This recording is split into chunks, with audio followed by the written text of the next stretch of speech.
Welcome to the Genius Factory. Enjoy the video. You start by isolating power and pressure. First, disconnect the battery negative terminal to avoid shorts. Then ensure the A/C refrigerant is recovered by a certified machine. Do not vent it. Once done, raise the Altima on jack stands and remove the engine cover and serpentine belt so you can access the compressor. Loosen the tensioner and slip the belt off. Next, unbolt the A/C lines at the compressor. Cap lines to keep contaminants out while you prepare the mounting bolts and tools. With the lines capped and area clean, support the compressor and remove the mounting bolts while holding the unit to prevent it from dropping. Disconnect the electrical connector and torque-tooled fittings. If your replacement is not fully assembled, transfer the clutch, bracket, and new O-rings. Lubricate O-rings with correct PAG oil amount to prevent leaks.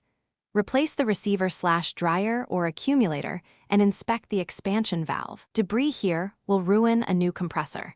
Make sure everything is oriented the same way as the factory unit.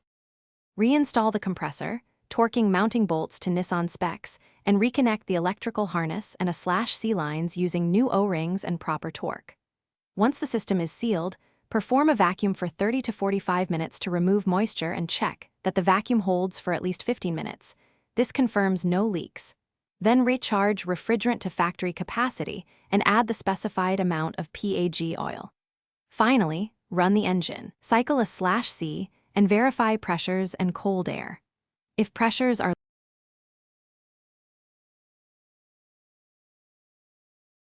Thanks for watching. If you found this helpful, don't forget to like and subscribe.